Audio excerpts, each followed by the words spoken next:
በመሃል ቡልጋሪያ በአፍሪካ ህብረት ፊት ለፊት አዲስ ሳይት በካሬ 89 ሺህ ብር ከ35% ቅናሽ ጋር ከ78 እስከ 195 ካሬ ስፋት ያላቸውን ከባለ 1 እስከ ባለ 3 መኝታ ቤቶችን እንዲሁም ከ30 እስከ 70 ካሬ ሜትር ስፋት ያላቸውን የንግድ ሱቆችን በ8% ቅድመ ክፍያና በ50% የባንክ ብድር አማራጭ ጋር በምቹ አከፋፈል አቅርበንሎታል። ቤቶቻችንን ከ500 ሺህ ብር ቅድመ ክፍያ ጀምሮ እንዲሁም ሱቆቻችንን በ450 ሺህ ብር ቅድመ ክፍያ ማግኘት ይችላሉ። ያስተውሉ፣ ቅናሹ የሚሰራው ፈጥነው ለሚመጡ 20 ሰዎች ብቻ ሲሆን በተጨማሪም በቤተሰብ አሊያም በቡድን ሆነው ለሚመጡ ልዩ ቅናሽ አለን። ታዲያ ምን ይጠብቃሉ? አሁኑኑ በ0975 54 63 19 ላይ ይደውሉ።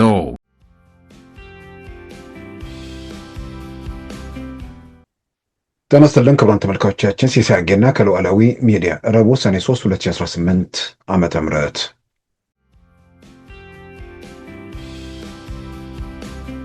ትልቁን ድምጽ ያገኙት እጩ ጣሂር መሐመድ ጣሂር ከአማራ ብሔራዊ ንቅናቄ ያገኙት ድምጽ 26604።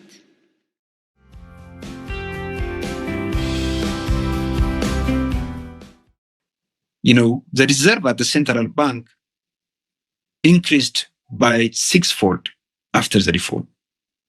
So real, tangible progress in fostering and ensuring macroeconomic stability in Ethiopia. So now we have the foundation.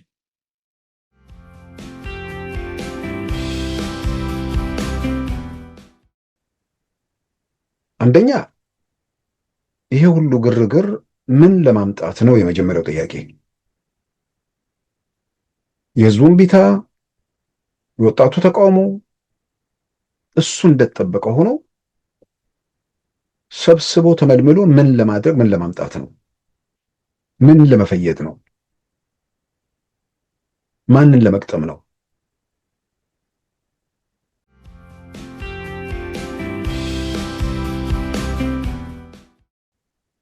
ዶክተር ደብረጽዮንና ቡድናቸውን አንድ ኢንች ካሉበት ወደፊት የሚያስጉዛቸው ሳይሆን የሚተኮሰው ጥይት በክብር አልወጣም ካሉበት የክልል ፕሬዝዳንትነት ተቆንጥጠው ተመዝልገው በካቴና ታስረው ሲወጡ የምናይበት ከተረፉ ማለት ነው። ይህ ሁሉ በራስ ላይ መከራ ለመጥራት ውርደትን ለመጋበዝ የሚደረግ እንቅስቃሴ ነው።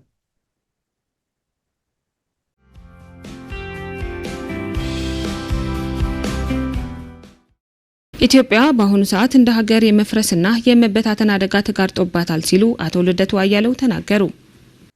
ይህን 8 ዓመት ሲለው ስለቆየ ቢያንስ ከዚህ ምርጫ በኋላ ይህንን ቃል ይደግመዋል ብዬ ስለማላምን አዲስ ነው ብዬ ተጠራጠርኩ።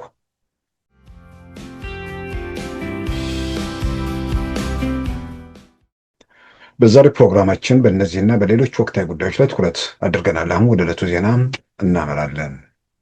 የብልጽግና ስርዓት በሁሉም የትግራይ ወሰኖች ሰራዊትና መሳሪያ በማሰማራት ለሌላ ዙር አውዳሚ ጦርነት የጸባጫሪነት ተግባር እየፈጸመ ነው ሲል ህወሓት ከሰሰ።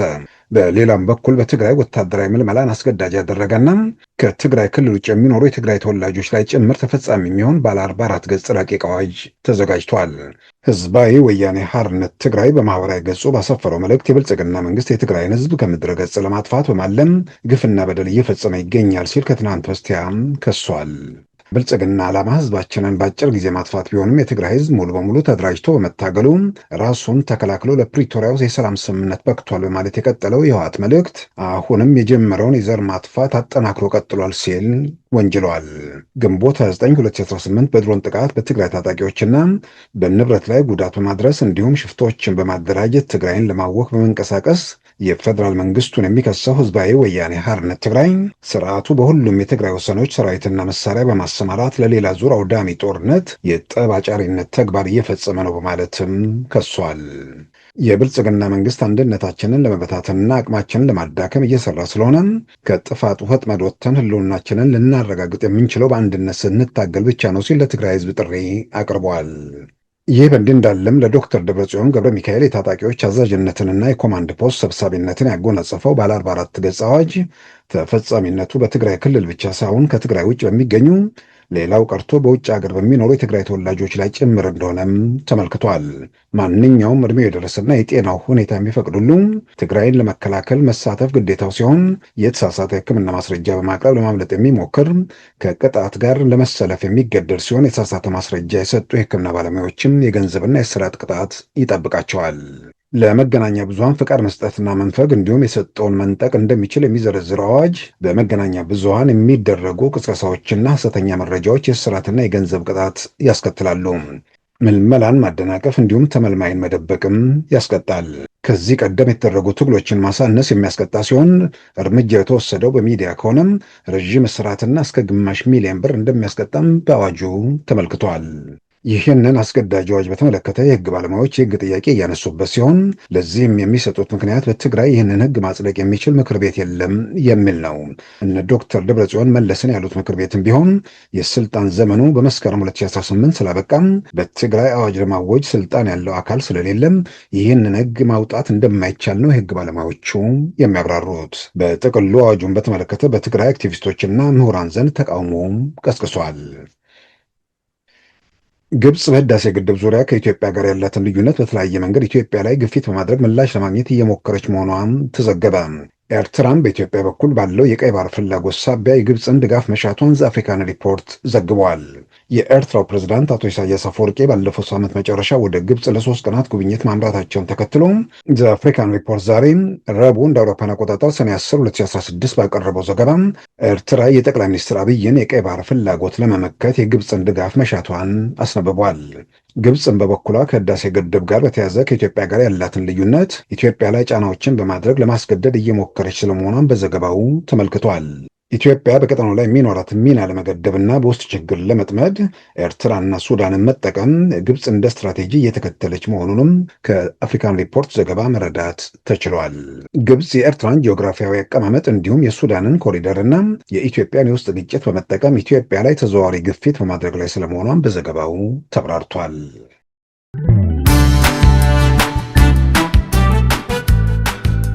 ሉዓላዊ ሚዲያን ይደግፉ። ስራዎቻችንን ለብዙ እንድናደርስ ሰብስክራይብ፣ ሼር፣ ላይክ በማድረግ ሉዓላዊ ሚዲያን ያጠናክሩ። እውነትን እንዘግባለን፣ ኢትዮጵያዊነትን እናቀነቅናለን። መድረኩ ግን ለሁሉም አመለካከት ክፍት መሆኑን እናረጋግጣለን። ሉዓላዊ ሚዲያ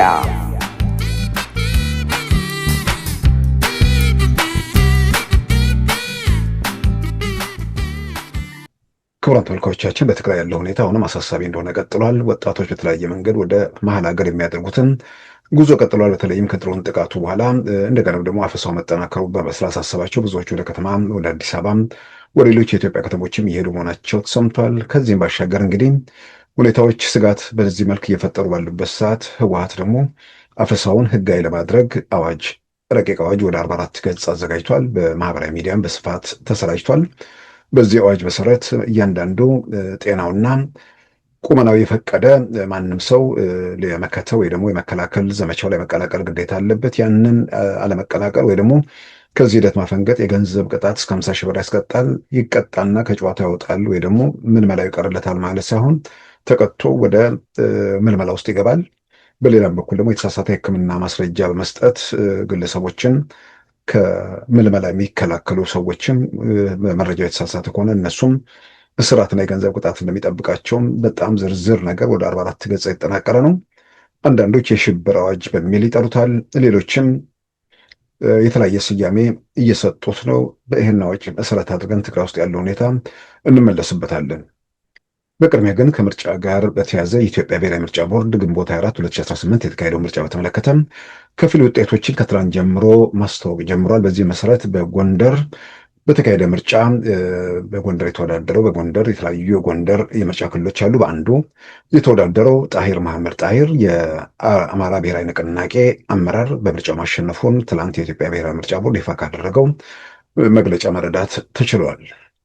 የህዝብ ተወካዮች ምክር ቤት አማራ የምርጫ ክልል ጎንደር 4 ጎንደር ዙሪያ 4 በምርጫ ክልሉ የሚገኙ ጣቢያዎች ብዛት 41 በምርጫ ክልሉ የተመዘገቡ አጠቃላይ መራጮች ብዛት 44925 የተወዳደሩ ፓርቲዎች ቅማንት ዲሞክራሲያዊ ፓርቲ፣ የአማራ ዲሞክራሲያዊ ኃይል ንቅናቄና የአማራ ብሔራዊ ንቅናቄ እንዲሁም ሰላም ለኢትዮጵያ ጥምረት ትልቁን ድምጽ ያገኙት እጩ ጣሂር መሐመድ ጣሂር ከአማራ ብሔራዊ ንቅናቄ ያገኙት ድምጽ 26604።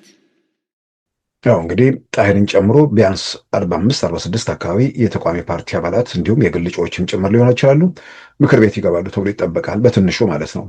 ከብልጽግና ጋር ተወዳድረው የሚያሸንፉ ካሉ ደግሞ ከዛ ቁጥር በላይ መግባት የሚቻልበት እድል አለ። 45-46 አካባቢው እየተረጋገጠ ማለት ነው። ብልጽግና አይወዳደርም፣ ብልጽግና አልተወዳደረበትም። ስለዚህ በተቃዋሚዎች እርስ በርስ መወዳደር የሚችሉበት ሁኔታ ተፈጥሯል። ስለዚህ በዚህ ምርጫ ከ45-46 በላይ የምክር ቤት አባላት መግባት የሚችሉበት ሁኔታ ይፈጠራል። ምክር ቤቱ ተጨማሪ ህይወት ይኖረዋል ተብሎ ይታመናል። ምናልባትም በቀደመው ያየናቸው ነገሮች ካሉ በአብዛኛው ለመናገር ሚዲያ ላይ ማህበራዊ ሚዲያ ላይ ምናምን ጭብጨባ ምናምን አይነት ፍላጎት ያላቸው ለሰላሙ፣ ለሀገሪቱ መረጋጋት፣ ለዲሞክራሲያዊ ሂደቱም አስተዋጽኦ የሚያደርጉ ሳይሆኑ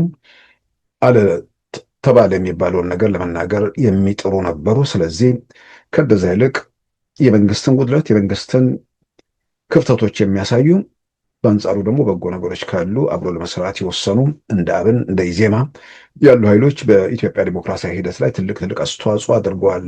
ቀላል ነገር አይደለም።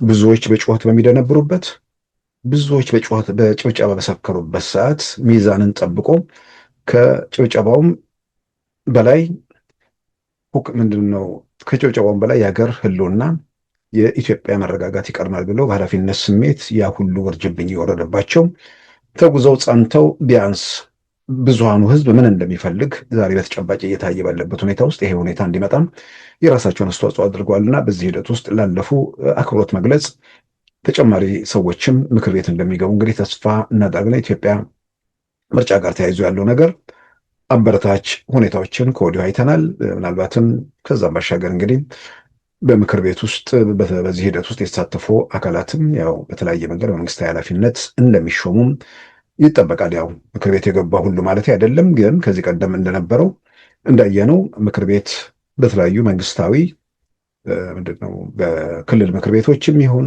በዞን ምክር ቤቶችም ይሁን በፌዴራል ምክር ቤቶችም ምክር ቤት ስል በህዝብ የሚመረጠው ሳይሆን ያው የካቢኔ ቦታዎች እንደዚህ ቦታ ላይ ስፍራ የማግኘት እድላቸውም ሰፊ ነው። የጠቅላይ ሚኒስትር አብይ መንግስት ከመጣ በኋላ በጣም የተለመደ አሰራር ነው። በጣም አበረታች ነገር ነው። ፕሮፌሰር ብርሃኑ ነጋ፣ ዶክተር በለጠ እንዲሁም አቶ ቀጀላ መርዳሳ ከኦነግ ከአብን ከኢዜማ ነው እንግዲህ ምክር ቤት ውስጥ 3 የካቢኔ ቦታ ከተቃዋሚዎች የተቀላቀሉበት እንደሆነም በግልጽ የሚታወቅ ነውና በቀጣይም እንዲህ አይነት ነገር ይጠበቃል። በክልል ምክር ቤቶችም ተመሳሳይ ነገር ይጠበቃል።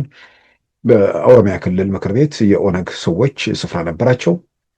በአማራ ክልል ምክር ቤት ራሱ ጣሂር ስልጣን የቢሮ ኃላፊ ነበር። ስለዚህ አሁን የበለጠ የተሻሉ ሁኔታዎች ደግሞ የበለጠ አሰራር ተደጋግፎ ተጋግዞ ይነስም ይብዛ ደግሞ እነዚህ ሰዎች ያ ሁሉ ወጀብ ያ ሁሉ መከራ ሀገር ላይ በሚዘንብበት ሰዓት የራሳቸውን አስተዋጽኦ በዚህ በዲሞክራሲ ሂደት ውስጥ የራሳቸውን ሚና እየተጫወቱ ስላሉ መንግስትም ይህን ማለትም ገዢው ፓርቲም ይህን ግምት ውስጥ ያስገቡ ተጨማሪ እርምጃዎች ይታያሉ ተብሎ ይጠበቃል። ዲሞክራሲያዊ ስርዓቱ ደግሞ እንዲጎለበት እነሱም በምክር ቤት ውስጥም የሚያደርጉት ሚና ወሳኝ ይሆናል ብለን እናምናለን እና ከምርጫው ጋር ተያይዞ ያሉ እንግዲህ ቀጣይ ውጤቶችንም በሂደት ሲገለጹ እነማን ፓርላማ እንደሚገቡ እንግዲህ የምናየው ይሆናል። በሚቀጥለው ዓመት ማለትም መስከረም 25 2019 መንግስት ሲመሰረት ደግሞ የሚመሰረተው መንግስት ደግሞ ወደ ካቢኔም ወደ ክልል ምክር ቤቶችም ለቢሮ ኃላፊነት ደግሞ የሚሾሟቸው ሰዎች እንደሚኖሩ ይጠበቃል። በጎ እርምጃዎች አሉ። ያው ተጠናክሮ መቀጠል ይገባዋል ብዬ አምናለሁ። ሌላው የቀድሞ የኢትዮጵያ ብሔራዊ ባንክ ገዢ አቶ ማሞ ምህረቱ ቮክስ ዴቭ ከተባለ መገናኛ ብዙሃን ጋር ትላንት ያደረጉትን ቃለ ምልልስ ተከታትለናል። በኢትዮጵያ ኢኮኖሚ ማሻሻያ ዙሪያ ሰፋ ያለ ማብራሪያ ሰጥቷል። በዚህ ማብራሪያቸው ላይ በተለይም ኢትዮጵያ ውስጥ የኢኮኖሚ ማሻሻያው ምን አስገኘ በሚል ለተነሳባቸው ጥያቄ 3 መሰረታዊ ጉዳዮች ላይ ያስመገኘውን ውጤት ዘርዝረዋል። አሁን መንግስት ኃላፊነት ላይ ያሉ ሰው አይደሉም። በሂደቱ ውስጥ መሳተፋቸውና የተገኙ ያሉትን ነገር እንግዲህ ከኃላፊነት ከለቀቁ ከወራት በኋላ አሁንም ምስክርነት እየሰጡ ነው። የኢኮኖሚ ማሻሻያው ኢትዮጵያ ውስጥ የነበረው እርሳቸው የብሔራዊ ባንክ ገዢ በነበሩበት ወቅት የነበረው የዛሬ 2 ዓመት አካባቢ ጀምሮ ተግባራዊ የሆነው የኢኮኖሚ ማሻሻያ አስገኘ የሚሏቸውን ውጤቶች ዘርዝረዋል። በኢትዮጵያ ከፍተኛ የውጭ ምንዛሪ ክምችት ቀደም ሲል ከነበረው በ6 እጥፍ እንዲኖር አስችሏል። በሌላም በኩል በዋጋ ግሽበት በኩል እስከ 30 በመቶ የደረሰውን ወደ ሲንግል ዲጂት ወይ ደግሞ ነጠላ አሃዝ ማውረድ መቻሉንም አመልክተዋል። ከዚህም በተጨማሪ በውጭ ንግድ በኩል የኢኮኖሚ ማሻሻያው ከመደረጉ በፊት የነበረው 3 እና 4 ቢሊዮን አካባቢ ነበር። አሁን ከ10 ቢሊዮን ከፍ እንደሚል በዚህ ዓመት ያለውን መረጃም ጠቁመዋል። በእያንዳንዱ ዘርፍ ደግሞ ሲወስዱ ለምሳሌ በውጭ ንግድ ከወርቅ ይገኝ የነበረው ከ200 ሚሊዮን ዶላር አካባቢ ነበር። አሁን ከወርቅ ንግድ ብቻ ወደ 4 ቢሊዮን ዶላር ደርሷልና በኢኮኖሚ ማሻሻያው በኩል ተገኘ ያሏቸውን ስኬቶች ዘርዝረው ይሄኛው የፖለቲካዊ መረጋጋትና አጠቃላይ ቀጠናዊ ሁኔታው መልክ የሚይዝ ከሆነ የኢትዮጵያ ኢኮኖሚ በጣም ተስፋ ሰጪ ሁኔታ እንዳለው በዚሁ በቃለ ምልልሳቸው አንጸባርቀዋል። So significant improvement in generating foreign exchange for the economy. Inflation was a big problem, to around 30%. Now it's single digit. The reserve at the central bank increased by 6-fold after the reform. So real, tangible progress in fostering and ensuring macroeconomic stability in Ethiopia. So now we have the foundation. እንግዲህ ኢትዮጵያ ውስጥ የኢኮኖሚ ማሻሻያው ብዙ ነገሮችን መለወጡ በተለያየ መንገድ እንግዲህ ሲገለጽ ቆይቷል። በአይን የሚታዩ ነገሮችም አሉ። የውጭ ምንዛሬው እንግዲህ የማይዋሽ አንድ ነገር የውጭ ንግድ የሚባለው ነገር ነው። ዓለም አቀፍ ዳታ ነው። ስለዚህ ኢትዮጵያ ውስጥ ከለውጡ ጀምሮም እርምጃዎች ታይተዋል። የኢኮኖሚ ማሻሻያው ደግሞ የሆነ ትልቅ መመንደግ የሚል ነገር በዛ ደረጃ ሊነሳ ይችላል። ከመጀመሪያው ጀምሮ 2 ቢሊዮን ምናምን አካባቢ ነበረ የውጭ ምንዛሬ ከሪፎርሙ በፊት እስከ ወደ 4 አካባቢ ተጠግቶ ነበር። አሁን አቶ ማሞ እንደገለጹትም የጠቅላይ ሚኒስትር አብይም በተለያዩ መድረኮች ገልጸዋል። በዚህ ዓመት ወደ 10 ቢሊዮን ዶላር አካባቢ በውጭ ንግድ ይገኛል። እስካሁን የተገኘው ከ8 ማለፉን ማለትም ባለፈው ከወር በፊት ባሉ መመዘኛ መረጃዎች ማለት ነው። የዚህ ዓመት በጀት ዓመቱ ሰኔ 30 ስለሚያልቅ እስከ ሰኔ 30 ያለው አጠቃላይ ተደምሮ እድገቱ እንግዲህ የዛን ጊዜ የሚወሰን ይሆናል። ስለዚህ በኢትዮጵያ ውስጥ የኢኮኖሚ ማሻሻያው ጋር የታዩ በጎ እርምጃዎች መኖራቸውን ወይ ደግሞ የኢኮኖሚ ማሻሻያው ጥሩ መሰረት መጣሉን አመልክቷል። ያው ኢኮኖሚ ማሻሻያው በተደረገበት ወቅት ሁላችን የምናስታውሰው ነገር ነው። የጥንት ዘመን ታሪክ አይደለም። የዛሬ 2 ዓመት የነበረ ክስተት ነው። የዛን ጊዜ ብር በገበያ ዋጋ እንዲወሰን በተደረገበት ወቅት ሰማይ እንደሚደፋብን በይፋ ብዙ የገለጹ ነበሩ። ምናልባት ከነሱ አሁን የምንጠብቀው ሰማዩ እነሱ ባሉበት ፍጥነት ለምን እንዳልተደፋብን ወይ ደግሞ እነሱ የተሳሳቱት ነገር ካለ ያንን መግለጽ ነበረባቸው። ግን በዛ ደረጃ እያደረጉ አይደለም። በጣም አስፈሪ ሁኔታ ነበር ህብረተሰቡ ስለመፍጠር የተሞከረው። ከፍተኛ ዋጋ ግሽበት ከቁጥጥር ውጭ ይወጣል ነው የተባለው። እንግዲህ አቶ ማሞ ያኔ ግሽበቱ ማለት ያኔ የኢኮኖሚ ማሻሻያው በተደረገበት ወቅት የነበረው ግሽበት 30 በመቶ አካባቢ ነበር። አሁን ወደ ሲንግል ዲጂት ወርደዋል ብለዋል። ምናልባት እቺ ሲንግል ዲጂት ላይ ትንሽ ጭማሪ የታየው አሁን በሆርሙዝ ሰርጥ መዘጋት ከጦርነቱ ጋር ተያይዞ 9 ነጥብ ምናምን የነበረው የግሽበት ወደ 10 ነጥብ ምናምን አካባቢ ደርሷል የሚል ነገር መጥቷል። ከዛ ውጭ ግን እንደተባለው ከ30 በመቶ ወርዶ ግሽበቱ ላይ ትርጉም ያለው ለውጥ ታይቷል ማለት ነው። ያ ማለት እያንዳንዱ ሰው አይጎዳም፣ እያንዳንዱ ህብረተሰብ ላይ ችግር አይደርስም ማለት አለ። እሱ ሞር ኢኮኖሚስቶቹም የተነተኑት አጠቃላይ ከሀገር ኢኮኖሚ እንቅስቃሴ አንጻር ትርጉም ያለው ነገር በዚህ በኢኮኖሚ ማሻሻያው መገኘቱን ወደ 10 ቢሊዮን ዶላር የውጭ ምንዛሪ መታፈሱንም ወይ ደግሞ እየተገኘ መሆኑንም የገለጹበት ነገር ነው። በሌላም በኩል ደግሞ ያው ኢንቨስትመንቱ በከፍተኛ ደረጃ እየሰፋ እየመጣ ነው። ያው ከዳንጎቴ ጋር ተያይዞ ያለው ነገር ከፍተኛ ስራ እድል የሚፈጥር ነው። በሺዎች የሚቆጠሩ ሰራተኞች ከዚህ ከጋዝ ስራ እንዲሁም ደግሞ ከማዳበሪያ ፋብሪካው ጋር በተያያዘ ያ ከፍተኛ ስራ እድል ፈጥሯል። በሌላም በኩል ደግሞ ቢሾፍቱ ላይ እየተገነባ ካለው ግዙፉ የአፍሪካ ግንባር ቀደሙ አውሮፕላን ማረፊያ ጋር ተያይዞም በሺዎች የሚቆጠሩ ሰራተኞች በስራ ላይ ስራ ተጀምሮ እየተንቀሳቀሱ መሆናቸውን እሱንም ሰምተናል። በተለያዩ ወቅቶች ተደናቅፈው የነበሩ ቆመው የነበሩ ፋብሪካዎች ስራ ሲጀምሩ፣ ለምሳሌ ጣና በለስ ስኳር ፋብሪካ ስራ መጀመሩን ተከትሎ የሰራተኛ እጥረት ገጠመኝ በሚል በአደባባይ እየገለጸ ነው። ምናልባት በርካታ ስራ ያጡ ወጣቶች ኢትዮጵያ ውስጥ አሉ። ምናልባት እንደ ጣና በለስ ምናምን አካባቢ ሄዶ ለመስራት ደግሞ ምናልባት የጸጥታ ምናምን ነገር ስጋት ያለባቸው ሰዎች ሊኖሩ ይችላሉ። ወይንም ደግሞ ክፍያው አነስተኛ ነው ብለው ሊሆን ይችላል። ግን እዛው አማራ ክልል ያሉ ልጆች በተለይም ወደ ጎጃም፣ ጎንደር አካባቢ ልጆች ስራ የሌላቸው ምናልባትም ጫካ ገብተው መሳሪያ ይዘው እንትን ተፍተፍ የሚሉት እንዲህ አይነት የስራ እድሎች ሲኖሩ ወደዛው መቀላቀሉና ራሳቸውንም ቤተሰብን በመጥቀም ምናልባት ደሞዝ ውስን ነው ያን ያህል እንትን ላይሆን ይችላል። ግን በልተው ማደር የሚችሉበት ሁኔታ ከተፈጠረ በሂደት እየተሻሻለ መሄድ የሚችልበት ሁኔታ ላይ ስራዎች ይሰራሉ። ስለዚህ የስራ እድልን በተመለከተ በአደባባይ ነው ጣና በለስ ሰራተኛ እጥረት ገጠመኝ ያለው። ከዚህ ቀደም ጠቅላይ ሚኒስትር አብይ ሲናገሩም ሰምተናል። ወደ ወንጪ አካባቢ ያሉ የስራ መሰረተ ልማቶችን ለመስራት የሰራተኛ እጥረት ስለገጠመ ከሌላ አካባቢ ወስዶ ለማሰራት መገደዳቸውንም የገለጹበት ሁኔታ አለና ከኢኮኖሚ መሻሻያ በኋላ ብዙ መነቃቃቶች፣ ብዙ እርምጃዎች እየታዩ ስለሆነ እዛ ላይ አሁን ችግር የሆነው ኢትዮጵያ ውስጥ የፖለቲካ ፍላጎት አለ፣ ተቃውሞ አለ። ሁሉን ነገር በራስ ፍላጎት ማለት በዛ በፖለቲካ ፍላጎት ስልጣን ያለውን መንግስት የምጠላበት መንገድ አለ። ጥላቻውን በሙያ ለመግለጽ የሚደረግ ሙከራ እየሆነ ተቸገርንና በዛ በኩል የሚታዩ ክፍተቶችን እንዴት ማረም እንደሚቻል እንዴት ማስተካከል እንደሚቻል አላውቅም። ስለዚህ አሁን ዳታዎች እየተሰጡ ነው። ያንን ዳታ መሰረት ያደረጉ መከራከሪያዎች በጣም አስፈላጊ ናቸው። ግሽበቱ 30 በመቶ የነበረ ግሽበት እንዴት ወደ ሲንግል ዲጂት ወረደ? ተጨማሪ ስራ እድሎች እንዴት ተፈጠሩ? ያ ሰማይ ይደፋል ሲባል ቆይቶ የሚደፋው ሰማይ የት ሄደ? ያም ሆኖ ፍጹምነት ወይ ደግሞ ሁሉ ነገር ችግር የለም ብሎ ማንም ሰው ሊለመድም አይችልም። ከነሱ የሚጠበቀው አሁንም ማዕት ስለተወራ ወይ ደግሞ የሆነ ነገር ስለተፈጠረ መንግስት አይሄድም፣ የሚፈጠር ነገርም የለም። ይልቁንም እንደ መንግስት በተሳሳተ ጎዳና ላይ ሄዶ ችግር እንዳይፈጠር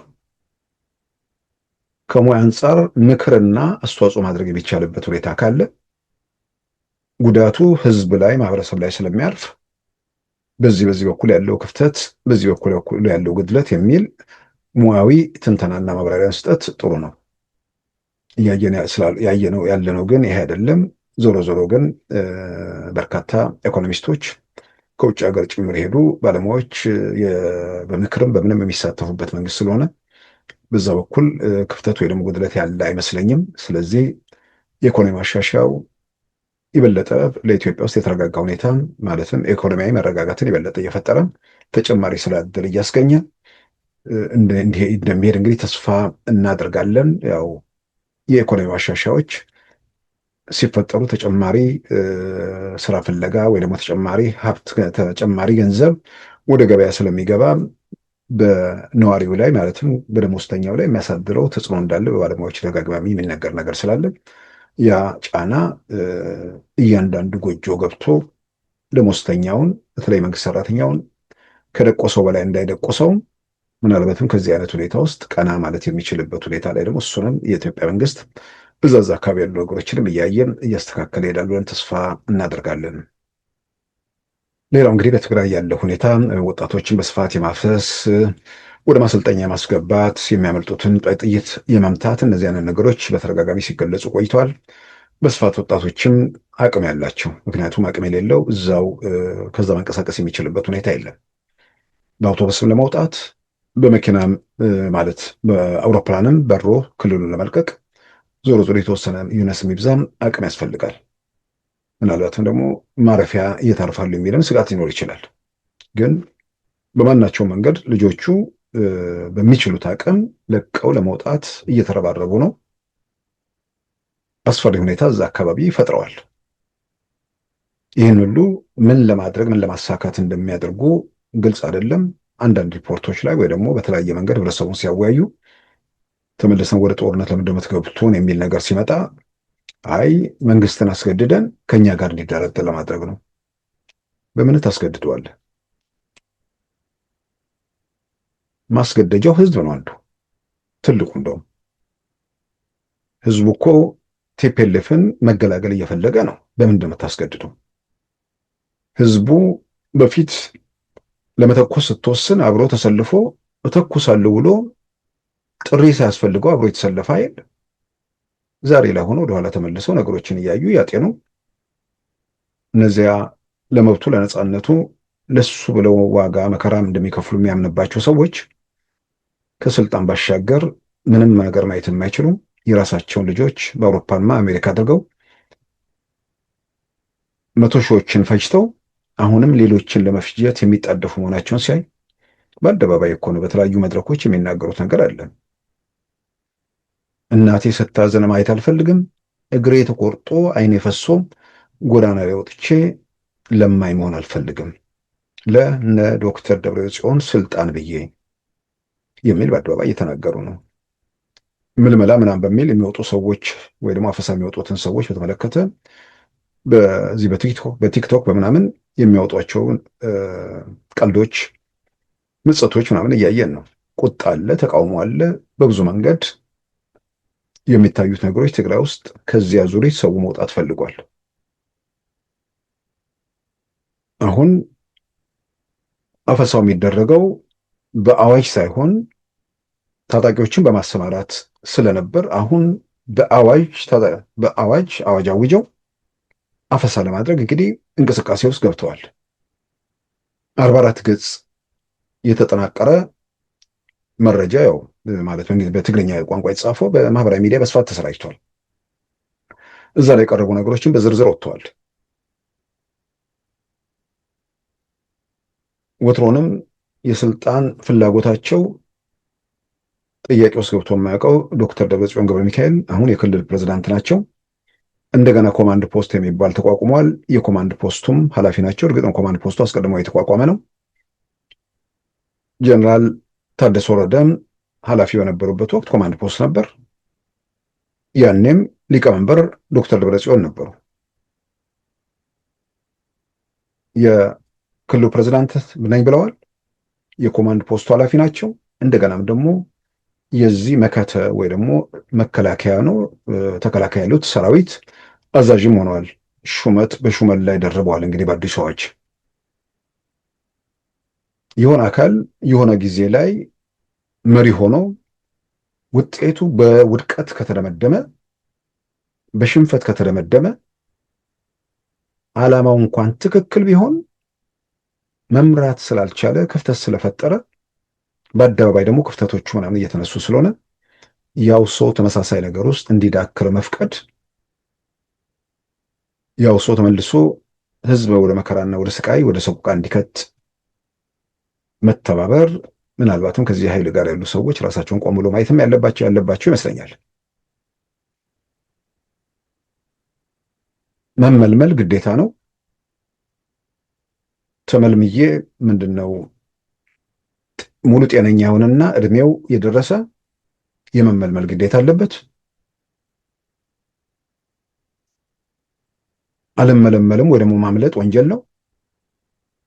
የጤና ችግር አለብኝ ብሎ የተሳሳተ ማስረጃ ማቅረብም ወንጀል ነው። 50 ሺህ ብር ያስቀጣል፣ ከ10 እስከ 50። እንደገናም ደግሞ ያ ማስረጃ የሰጠውም አካል የገንዘብ ቅጣት ይቀጣል። እስራትም ይመስለኛል። ገንዘቡን ከፍለው ደግሞ አልመለመልም ብሎ ወይ ደግሞ የጤና ችግር አለብኝ ያለው የተሳሳተ መረጃ ስላቀረበ የገንዘብ ቅጣት ይጠብቀዋል። ከዛ በኋላ ደግሞ ወደ ማሰልጠኛ ይገባል። ማዕት ዝርዝር ነገሮች በስፋት ወጥተዋል። ምናልባት ከዚህ አዋጅ ጋር በተያያዘ ሪፖርተር ላይ ጸድቋል የሚል ነገር አይቻለው። በሌላ በኩል ጸድቋል የሚል እስካሁን ነገር በተለያየ መንገድ በትግራይ አክቲቪስቶችም በፖለቲካ መሪዎቹም አካባቢ ይህንን በተመለከተ እስካሁን ረቂቅ ነው የሚል ነገር ነው እያነሱ ያሉት። ግን ማንም ያጸድቀው ደግሞ የሚለው ራሱ ብርቱ ጥያቄ ነው።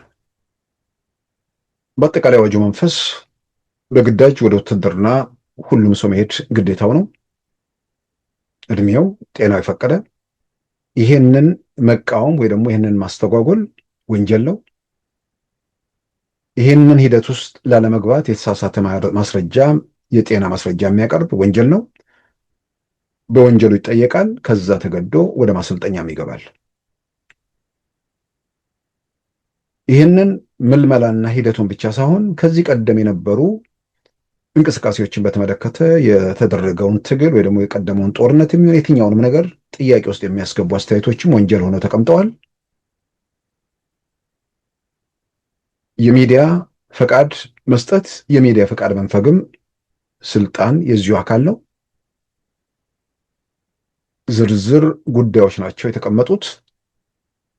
አሁን ጥያቄው አንደኛ ይሄ ሁሉ ግርግር ምን ለማምጣት ነው? የመጀመሪያው ጥያቄ የህዝቡን ቢታ፣ የወጣቱ ተቃውሞ እሱ እንደተጠበቀ ሆኖ ሰብስቦ ተመልምሎ ምን ለማድረግ ምን ለማምጣት ነው? ምን ለመፈየድ ነው? ማንን ለመቅጠም ነው? የመጀመሪያው እሱ ነው። ሁለተኛ ለምንድን ነው መልመላና ለመዋጋት እንቅስቃሴ የምታደርገው? ያው እንዳልኩት የመጀመሪያ ማንን ለመቅጠም፣ ከማን ጋር ነው በዚህ አቅም ልትጋጠም የምትችለው? የሆነ መንገድ መሪዎች ምናምን አብረው ስላሉ ሰዎች እንዴት ነው የተወሰነ ነገር ቆም ብለው ማሰብ፣ ነገሮችን ማገናዘብ እንዴት ነው የማይችሉት? ከማን ጋር ነው ያን የነበረህን አቅምና ዛሬ ያለህበትን ፍንክትካች ደረጃ ላይ መድረስንና በአንጻሩ ያለው ኃይል እንዴት እንደገዘፈና እንዴት ወደ ቋጠኝነት እንደተቀየረ አይን እያየ በዳሰስ በምትችልበት ሁኔታ ውስጥ አስገድዶ መልምሎ ምን ለማድረግ ምን ለማምጣት ነው? ጥይት ማብረጃ ለማድረግ ወይስ የትግራይ አክቲቪስቶችና ፖለቲከኞች እንደሚተነትኑት ዓላማው የነ ዶክተር ደብረጽዮን ሳይሆን የኤርትራ አጀንዳ ነው? የኢትዮጵያ መንግስት ጥያቄ አለው። ያ ጥያቄ እንዳይመለስ ጦርነቱ ትግራይ ምድር ውስጥ መደረግ አለበት። የኢትዮጵያ መንግስት እዛ ጋር ማዳከም ከቻልን የሚያነሳውን አጀንዳ ለማስቆም ያለን እድል ሰፊ ነው የሚል ነው። የተወሰነው እንደው ውሃ የሚያነሳ መከራከሪያ ይሄ ነው። እንደ ህወሓት አስበው ማዘግየትና ምናልባት እዛ የትግራይ ልጆችን ጥይት ማብረጃ ማድረግ የማዘግየት ስራ ለማስራት ካልሆነ በስተቀር ተመለመለ፣ ካምፕ አስገባ አላስገባ ዶክተር ደብረጽዮንና ቡድናቸውን አንድ ኢንች ካሉበት ወደፊት የሚያስጉዛቸው ሳይሆን የሚተኮሰው ጥይት በክብር አልወጣም ካሉበት የክልል ፕሬዝዳንትነት ተቆንጥጠው ተመዝልገው በካቴና ታስረው ሲወጡ የምናይበት ከተረፉ ማለት ነው። ይህ ሁሉ በራስ ላይ መከራ ለመጥራት ውርደትን ለመጋበዝ የሚደረግ እንቅስቃሴ ነው። ወጣቱ በሚችለው መጠን ምክንያቱም ግጭት ሲፈጠር ያው መጀመሪያ ጥይቱ የሚያርፈው እሱ ላይ ስለሆነ መጨረሻ መቆንጠጣቸው ባይቀርም ወጣቱ በሚችለው መጠን ጥይት ማብረጃ ላለመሆን የሚችለውን ሁሉ እንዲያደርግ ያው በተለያየ መንገድ ቅስቀሳዎች ቀጥለዋል። መበረታታት ነው ያለበት። ስለዚህ ምንም ላይመጣ የሚለወጥ የሚፈጠር ነገር በሌለበት ይህ ሁሉ ግርግር፣ ይህ ሁሉ አዋጅ፣ ይህ ሁሉ ያዙኝ ልቀቁኝ ለምን ያስፈልጋል ነው የመጀመሪያው። ሁለተኛው ይህን አዋጅ ለማውጣት ማን ነው ስልጣን የሰጠ? በትግራይ ክልል ላይ የትግራይን ህዝብ በመዳፍ ውስጥ አድርገህ በዚሁ ውጣ በዚሁ ግባ ለማለት የትኛው ህጋዊ መሰረት ነው ያለ?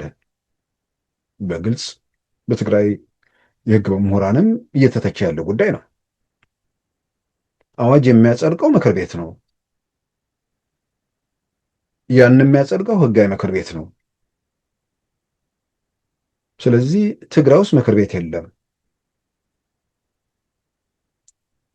የፈረሰውን መልሻለሁ ቢባልም የፈረሰው ምክር ቤት በ2013 መስከረም ወር ስራ የጀመረ ስለሆነ በ2018 መስከረም ወር የዛሬ 8 ወር 9 ወር የስልጣን ዘመኑ አብቅቷል። ፕሪቶሪያን ትተነው ያን ህገ ወጥ ነገሩን እንዳለ እንቀበል ካልን ማለት ነው። ስለዚህ ማን ነው አዋጁን ማጽደቅ የሚችለው? ስለዚህ ህጋዊነት የለም። አንደኛ ምን ለማምጣት፣ ሁለተኛ በየትኛው ህጋዊ መሰረት ነው ማድረግ የሚቻለው?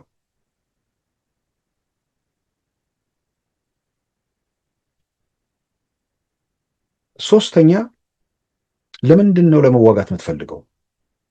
ምንድን ነው ጥያቄ? ሁሌ የትግራይ መገናኛ ብዙሃንን ሌላ ነገር የማይሰማ ሰው በጣም በእርግጠኝነት ወይ ያመዋል ወይ አይኪው በብዙ መጠን ዝቅ ይላል። እርግጠኛ ነኝ ሰው ሌላ ነገር ስለሚሰማ በተወሰነ ደረጃ የጤና ምናምን ችግር አይገጥመው። ጣቢያው በተከፈተ ቁጥር ተፈናቃዮች ታግተው ትግራይን ለማጥፋት የትግራይን ህዝብ ለመደምሰስ ከጦርነቱ የተረፈውን ህዝብ ለመፍጀት እንዲህ ነው ዘወትር ዜና የሚቀርበው። አንዱ አይታክትም፣ አይሰለችም። መጀመሪያ ማደናገር ተቻለ። አሁን ሰዎች አይናቸውን ገለጡ። እዛ ሂደት ውስጥ ዋና ተዋና የሆኑ ሰዎች ሁሉ ማን ምን እንደሆነ እኮ በአደባባይ እየገለጹ ባሉበት ሁኔታ እንደ ድሮ ሁሉን ነገር በአንተ ፍላጎትና በአንተ መዳፍ አይደለም። ሰዎች ከተለያየ አቅጣጫ መረጃ መስማት የሚችሉበት እድል ተፈጠረ። ድሮ የኢትዮጵያ ቴሌቪዥንን በመዳፍ አድርገ ሁሉንም ነገር በመዳፍ በቁጥጥር ስር አድርገ ያ ካልሆነ መግዛት አይቻልም፣ ያ ካልሆነ ከእጅ የሆነ ነገር ከወጣ ያበቃልኛል በሚል ጨምድዶ ሁሉን ነገር መያዝ የለመደ ኃይል አሁን ትግራይ ውስጥ ሌላው ላይ ያንን የማድረግ አቅሙ ሲያጣ ትግራይ ውስጥ ሁሉን ነገር ለመጨምደድ ነው እየሞከረ ያለው። ያኔ ኢትዮጵያ ውስጥ የሽብር አዋጅ ብሎ ያወጡትን አዋጅ አሁን ትግራይ ውስጥ እየደገሙት ነው።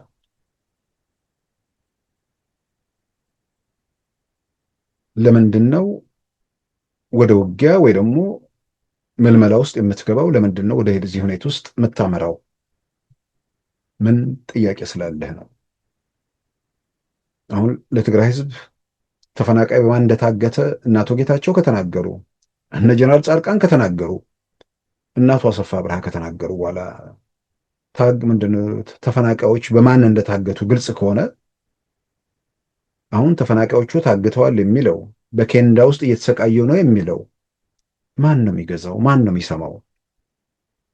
ይልቁንም ያን ተፈናቃይ በቁርና በሐሩር እንዲንከራተት እያደረገ የፖለቲካ አጀንዳውን እያስፈጸመበት ያለው የዶክተር ደብረጽዮን ቡድንና ኩባንያው መሆኑ ለተፈናቃዮቹም ለሌላውም የትግራይ ህዝብ በአብዛኛው ግልጽ ነው። እና የትግራይ ህዝብ ካንተ ጎን እንዲሰለፍ ጥያቄህ ምንድን ነው? ማሰልጠኛ የሚገባው ለምንድን ነው? ካምፕ የሚገባው ለምንድን ነው? ለመተኮስ የሚጣደፈው ለምንድን ነው? ጥያቄው ምንድን ነው? ይህንን የማስረዳት ግዴታ አለብህ። በፊት የነገርከውን ሁሉ ሳላምጥ ይውጣልና አሁንም እንደዛ ነው አይባል ነገር። አሁን መረጃዎች ሚዲያው ሰፍቷል። ከተለያየ አቅጣጫ መረጃ ያገኛል። ከምንም በላይ ደግሞ ልክ እንደነ ዶክተር ደብረጽዮን ያያቸው የነበረው የዛው ሂደት አካል የነበሩ ሰዎች ይሄ ያገታቸው ኃይል ማን እንደሆነ ለምን ዓላማ ይሄ እንደሚያደርግ በቅጥረኝነት እየተንቀሳቀሰ መሆኑን ከዚያ ያለፈ ነገር ካለም የስልጣን ፍላጎቱን ለማስፈጸም እንደሆነ በግልጽ እየተናገሩ ነው።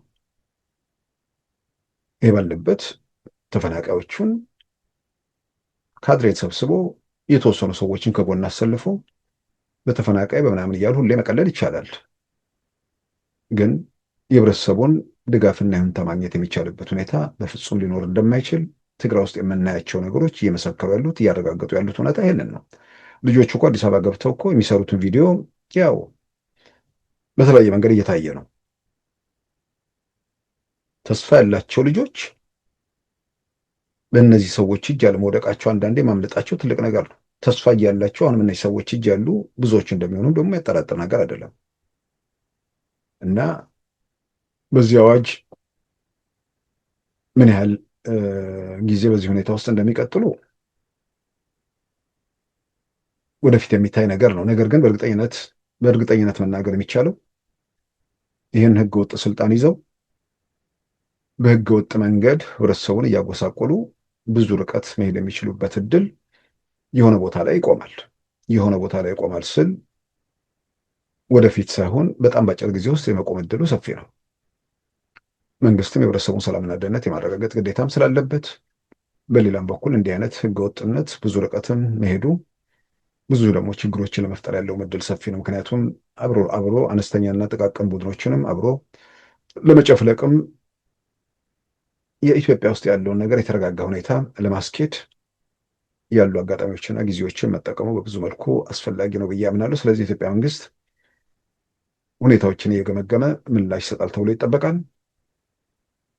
የትግራይ ህዝብ በእንደዚህ አፋኝ ኃይል በአዋጅ ጭምር እየተገደደ ያለበት ሁኔታ ይህንን ነገር ለማስቀረት ደግሞ የሚንቀሳቀሱት ኃይሎችም የተግባር እርምጃ ውስጥ የሚገቡበት ሁኔታ ይኖራል ተብሎ ይጠበቃል። ስለዚህ ብዙ ርቀት ባልተጓዝንበት ሁኔታ ውስጥ አንድ ነገር እልባት እንደሚያገኝ ይታመናል። ሌላው ከዚሁ ከቲፒኤልኤፎች አዋጅ ሳንወጣ እዛው የትግራይ ክልል መገናኛ ብዙሃን ስለ አዋጁ ይናገራሉ ብለን ስለ አዋጁ ለማስማት ጎራ ስል ልደቱ አያሌን አገኘሁት። እርግጥ ነው ለነሱ ይስጣቸው፣ ዛሬ ይናገረው ድሮ ይናገረው፣ ዘገባው ላይ ልደቱ ተናገረው ይላል። ለማን ተናገረው፣ መቼ ተናገረው ግልጽ አይደለም። መቼ ተናገረውን ብዙ ጊዜ አጠራጣሪ አይደለም። ትላንት እየተናገረ ስለሆነ ቢያንስ ሰሞኑን የተናገረው ነው ብሎ መደምደም ይቻላል። ለማን ተናገረ የሚለው ነገር ስለሌለ ከማን ጋር አደረገ የሚለው መልስ የለም። ነገር ግን መቼ የሚለውንም ራሱ ጥያቄ ውስጥ እንዳስገባ ያደረገኝ የሚናገረውን ነገር ስሰማ አዲስ ነገር አልመሰል አለኝ። ሀገሩ ሊፈርስ ይችላል ይላል። ኢትዮጵያ በአሁኑ ሰዓት እንደ ሀገር የመፍረስና የመበታተን አደጋ ተጋርጦባታል ሲሉ አቶ ልደቱ አያሌው ተናገሩ። ይህን 8 ዓመት ሲለው ስለቆየ ቢያንስ ከዚህ ምርጫ በኋላ ይህንን ቃል ይደግመዋል ብዬ ስለማላምን አዲስ ነው ብዬ ተጠራጠርኩ። የሽግግር መንግስት የሚልም ነገር ያነሳል። አሁን ቅድም ጠቅሼልሃለሁ። ትግራይን እያስተዳደር አይደለም፣ አማራ ክልልን እያስተዳደር አይደለም፣ ብዙ የኦሮሚያ አካባቢዎችን እያስተዳደር አይደለም። ቀላል የማይባሉት በአፋር በሶማሊያ ክልል በብቃት እያስተዳደር አይደለም። ከጊዜ ወደ ጊዜ እየማሸሸ የመጣ እየተዳከመ የመጣ ኃይል እና ይሄ ኃይል ኮንሶሊዴት እያደረገ አይደለም። እውነቱን ለመናገር እንደውም የበለጠ እየተዳከመ ነው። እዚህ ምርጫ ላይ ሂደቱን ያየ የህዝቡን ተሳትፎ የገመገመ ቢያንስ ሌላውን ነገር ትተነው በ501 የምርጫ ክልሎች ላይ ምርጫ ማድረግ የቻለ አካልን አማራ ክልልን አያስተዳድርም፣ ኦሮሚያ ክልልን አያስተዳድርም፣ ትግራይ ክልልን አያስተዳድርም። እንዲህ አይነት ስለዚህ የሽግግር መንግስት ያስፈልጋል። የትኛው አማራ ክልልን ነው የማያስተዳድረው? የትኛው ኦሮሚያ ክልልን ነው የማያስተዳድረው? ትግራይ ክልልን ትክክል ነው።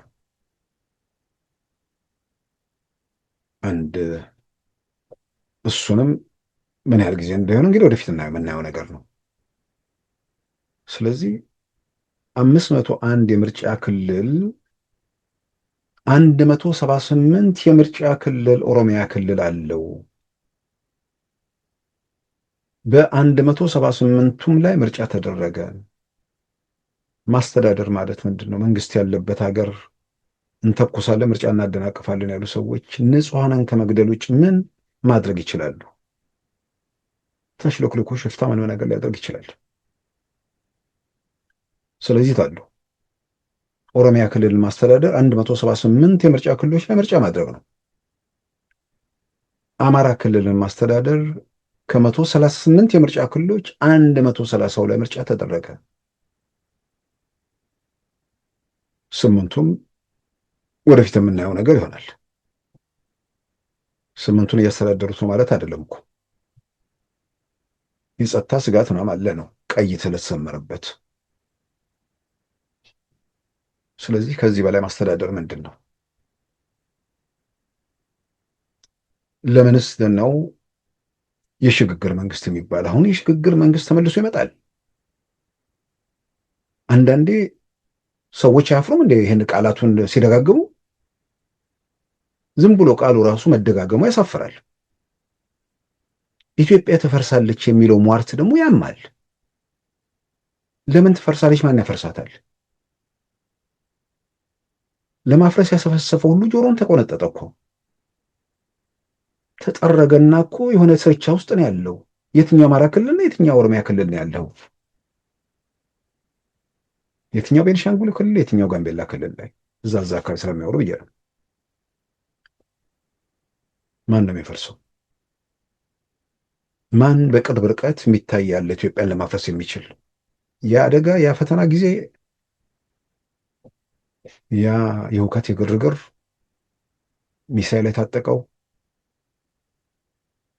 ቢኤም የታጠቀው በኢትዮጵያ የሀገር መከላከያ ሰራዊት ውስጥ አመራር ስፍራውን ብቻ እስከ መምሪያ ኃላፊነት ይዞ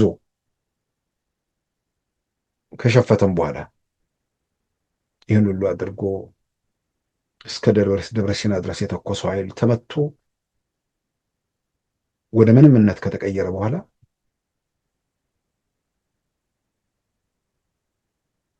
ምንድን ኢትዮጵያን የሚያፈርሳት ምን ነገር አለ? ርዕደ ምድሩ አልፋ ማግኒቲዩዱ እስከ 9 የደረሰውን አሁን ከዚህም ከዚያም ያለ መወራጨት የህንፃውን መሰረት ሳይሆን የአሜሪካው ፕሬዚዳንት ጆርጅ ቡሽ በ9/11 ጊዜ የተናገሩት በጣም ብዙ ጊዜ ስሜት ስለሚሰጠኝ ነው። አሸባሪዎች ህንፃዎቻችንን እንጂ የአሜሪካን መሰረት አይነኩትም ምናምን የሚል አይነዱትም የሚል በ9/11 ያው መንትዮቹን የወርልድ ትሬድ ሴንተር ኒውዮርክ ያሉት መንታ ህንፃዎች የወደሙበት የአሜሪካ መከላከያ ሚኒስቴር ፔንታገንም የተመታበት በአጠቃላይ 3000 ሰዎች ያለቁበት አስደንጋጭ ትዕይንት ነበር በአሜሪካ ምድር። የዛን ጊዜ ነው የተናገሩት። ዛሬ ኢትዮጵያ ውስጥ ያንን ኢትዮጵያ መከራ አልፋ የመጣች ሀገር የትኛውም ኃይል የሚያደርገው መወራጨት ኢትዮጵያን እንደ ህንፃ ብንወስዳት ያኔ ቲፒኤልኤፍ የነበረውን ውጊያ ኢትዮጵያ እንደ ህንፃ ብንወስዳት ድማሚት ከስሯ እንደተቀበረ ፈንጅ እንደተቀበረ አድርጎ ማየት ይቻላል። ህንፃው ስር ድማሚት ወይ ደግሞ ፈንጅ ተቀብሯል። መሰረቱን የሚነካ ሀገሩን የሚያናጋ ነገር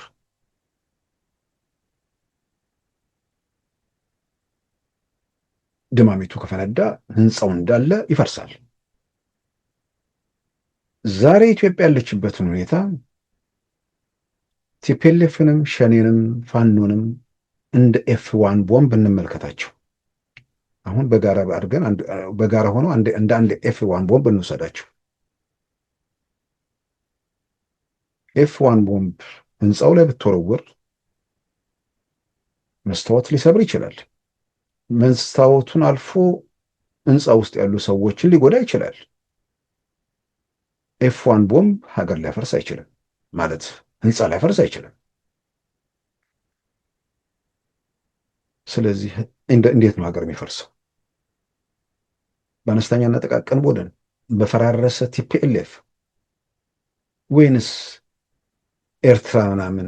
እሱንም ቢያንስ የሽምግልና ምናምን ነገር የሚባል ነገር ስላለ ወደዛ ውስጥ ብዙ መግባት አልፈልግም። ማለት እነ አምባሳደር ሊባኖሳዊው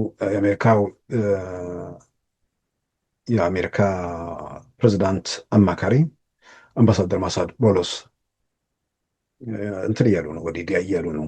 የሱዳን፣ የኤርትራ፣ የቀይ አፍሪካ ቀንድ ምናምን እያሉ ራሱ ትላንትና በኤክስ ገጻቸው ከግብፁ ፕሬዚዳንትና ከኤምሬቱ ውጭ ጉዳይ ሚኒስትር ጋር ከግብፁ የውጭ ጉዳይ ሚኒስትርና ከኤምሬት ምክትል የውጭ ጉዳይ ሚኒስትር ጋር መነጋገራቸውን የሚገልጹ ነገሮች እዛ አካባቢ አንዳንድ ስራዎች ያሉ ይመስላል። ስለዚህ ምናልባት ያ ነገር ሁላችን የምንመኘው ነገር ሁሉ ነገር በሰላም ምናምን አንድ ልባት እንዲያገኝ ነውና አነስተኛና ጥቃቅን ቡድኑ የፈራረሰው ቲፒኤልኤፍ ምንም ይሁን ማንንም ብትደገፉ ኢትዮጵያ ምድር ላይ ምንም ማድረግ የሚቻልበት ምዕራፍ አልፏል። ትርጉም ባለው ደረጃ አልፏል።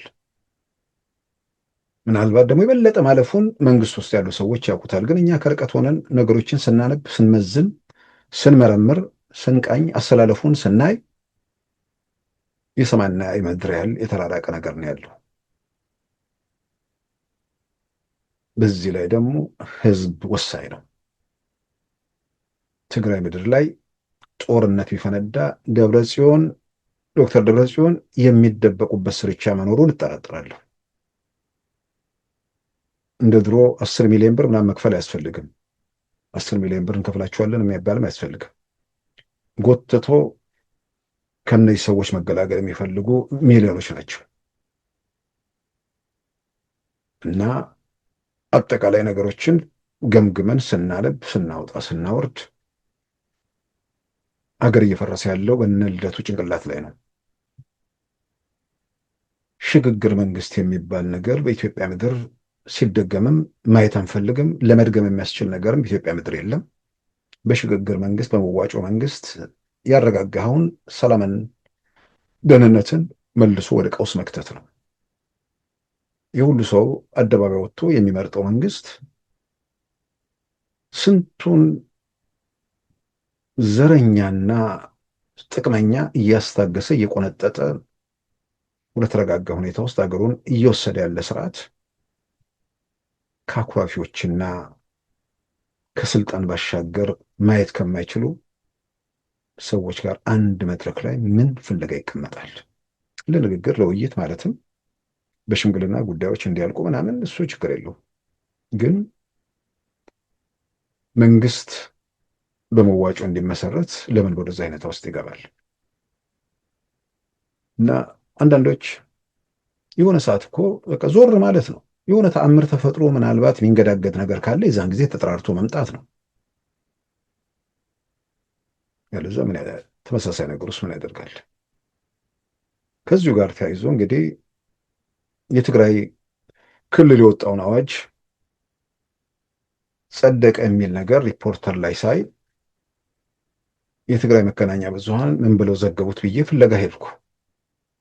እንዳልኩት አዋጁን ሳይሆን ልደቱን አገኘሁት።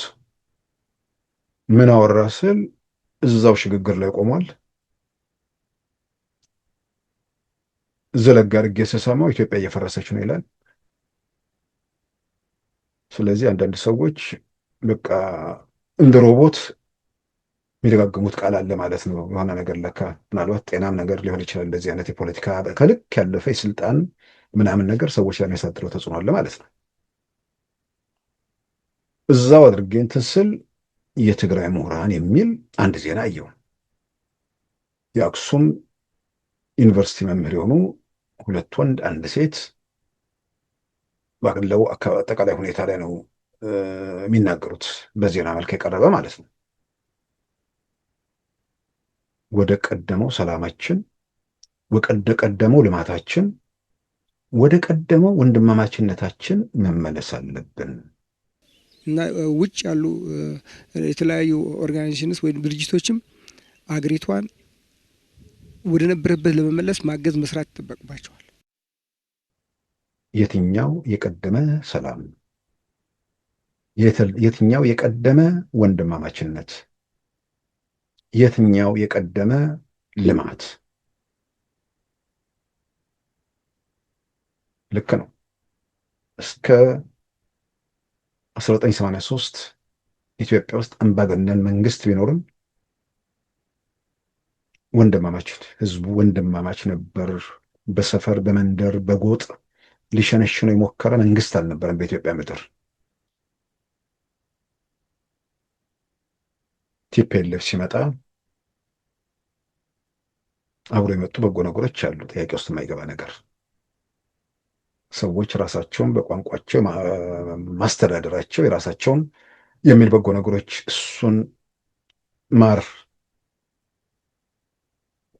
በብሔር ድርጅት አደረጃጀትና ብሔር በሚባል ክልል በመርዝ ለውሶ ዛሬ የአርሲውን ግጭት ምናምን ላይ ተያይዞ ሰሞኑን ከዛ ቀደም በነበሩ ግጭቶችም ዘግይተው አርፍደው የመጡ ሰዎች ኢትዮጵያ በምን አይነት መከራ ውስጥ እንዳለፈች፣ ኢትዮጵያን በምን አይነት ሰቆቃ ውስጥ እንደተጓዙ ያው ዘግይቶ ለመጣው ባይታየውም ያኔ ነው ኢትዮጵያን ሰፈራችሁ፣ መንደራችሁ፣ ቀያችሁ እዚህ አይደለም ተብሎ መጨፍጨፍ የጀመሩት ቲፒኤልኤፍ ወደ ኢትዮጵያ ፖለቲካ ስልጣን ከመጣበት ጊዜ ጀምሮ ነው።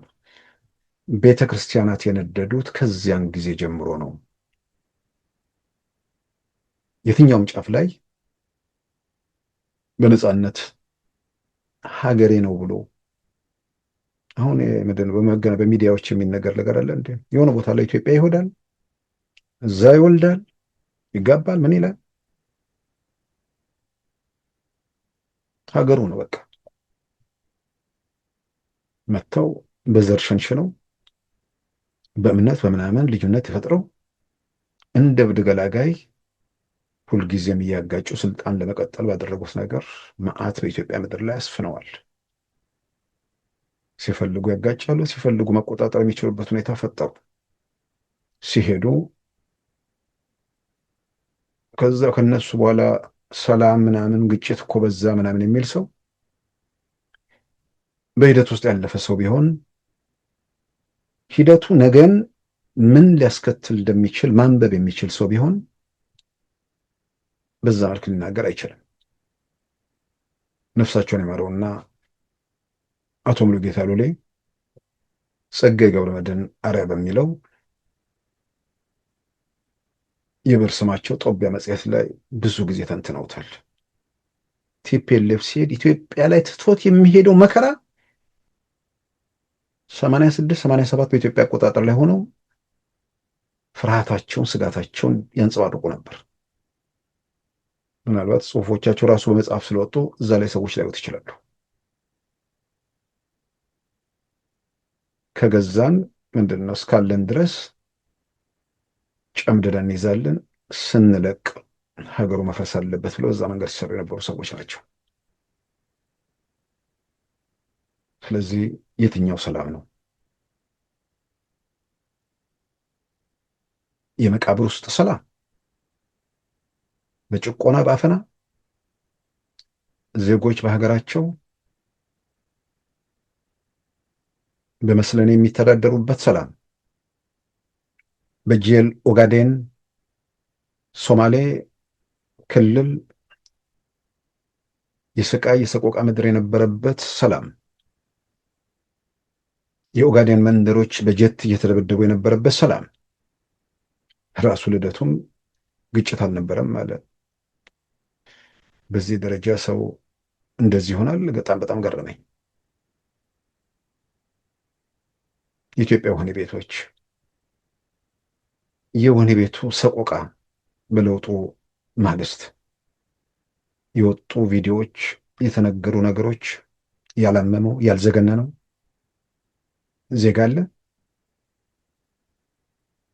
አሁን ከዚህ ከሞተ ኋላ ቀር ከሆነ ቡድን ጋር ከሱ ሀሳብ ጋር ራሱ መሰለፍ ያሳፍራል። ስለዚህ የጎደለው ነገር ምንድን ነው? በጎ ነገር ምንድን ነው? ወደፊት ምን አስተካክለን እንዴት እንሄድ የሚለው ላይ ማተኮሩ ለሁሉም ይጠቅማል ብዬ ያምናለሁ። ክቡራን ተመልካቾቻችን የዛሬ ረቡዕ ሰኔ 3 2018 ፕሮግራማችን በዚሁ ተጠናቋል። ጤና ይስጥልን።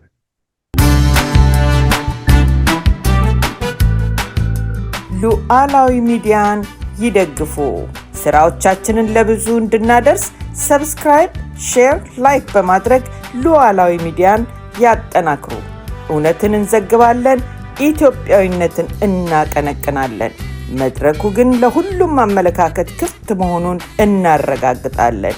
ሉዓላዊ ሚዲያ